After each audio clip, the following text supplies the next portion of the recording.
If you've been a teacher for more than a minute, you've sat in countless hours of professional development, listening to good ideas and important ideas, usually in the form of initiatives. We need a learner-centered, whole-child approach with differentiated instruction and self-paced learning to create an identity-safe, equitable, rigorous environment so students have agency and empathy, and we can progress monitor their growth mindset and non-cognitive soft skills by using standards, standardized tests, data, and disruptive technology. All of this is evidence-based, trauma-informed, anti-racist, and best practice. And these are really good things, but together they're a lot, and teachers are pulling their hair out because we often put the initiatives ahead of the learning. What about the learning? So let's agree on some fundamentals of learning. All students can learn when we understand that learning is messy. It isn't always linear or clear. Learning is personal. Students make a choice to learn. Learning is social. People learn from people. And learning is iterative. It involves failure, and that's okay. And we have to agree that students must lead their own learning.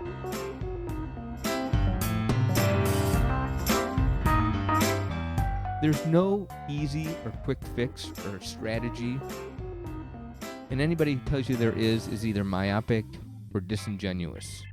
Often, we look at the systems in place first, but there's a better way, and we should use data to get us started and look at results.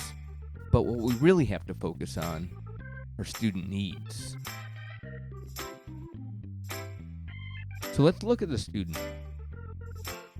What do students need to be successful learners?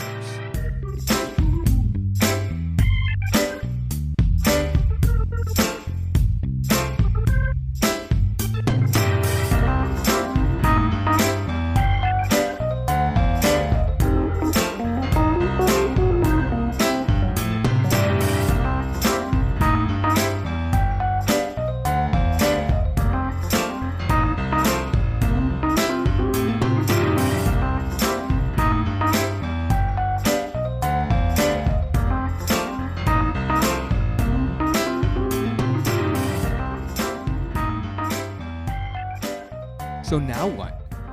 What do we do if we can identify the needs of students? Well, that's the key. Let's be intentional as we design for students' needs. Let's integrate the great things you're already doing with high leverage practices to create a vibrant environment for learning. Let's build a cognitive community where all students will feel safe, where they can speak their voice and be themselves, feel they belong, be authentic and valued, and strive to think and learn together. Let's be intentional in designing the cognitive community. The cognitive community relies on 3 pillars: designing for culture, designing for community, and designing for cognition. Intentionally designing for these elements creates a dynamic learning environment. Culture is how we do things. Culture gives students the safety to know what to do and what success is. It gives them the freedom to try again, knowing that it's worth the effort. Designing for culture means being intentional about how we create and co-create the environment of the classroom. Clarity in how things go, what is valued, and how to succeed means that students won't be surprised or guessing and will understand how to be successful in that environment. With a consistent culture, students know what success is, they know what they can do to be successful, and they know that it matters. Teacher tools help empower students to participate in the design process with co-created norms, expectations, routines, and values. These tools hear the voices of students as a key performance measurement in the clarity audit, and they align learning objectives to assessment to make the thinking and learning meaningful. Understanding that culture doesn't just happen, but we design for it is a crucial piece to the puzzle. Community is productive struggle together, being connected and known. With community, students know that they belong. The designing of community creates meaningful collaborative learning where every voice is heard and valued, and an understanding that each role is important.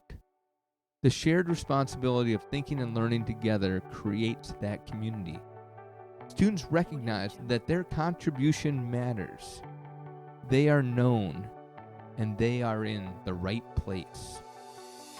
Teacher tools make the voices of students heard through discussion protocols, student-led conversation, and collaborative techniques. Teachers must work to know their students and allow their individual assets to shine in the classroom.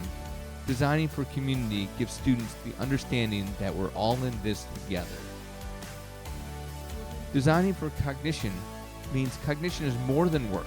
Deep learning, understanding that this learning matters, it's authentic, and gives them an identity as a learner. It is the thinking and learning done together that matters. When the goal of students is to think and learn rather than complete tasks, it is authentic. With thinking routines, metacognitive practices, feedback, and the ability to fail and try again, students are challenged to lead their own learning. Students know themselves as learners, feel challenged and connected, and are intellectually engaged in the process.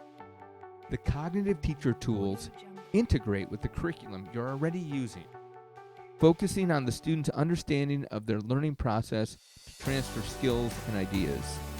Designing for cognition empowers learners to grow. If we design for culture, community, and cognition, students will be safe, belong, think and learn, and be engaged as they lead their own learning. The cognitive community is cohesive and authentic, and its members participate in the productive, collective struggle of a true learning environment.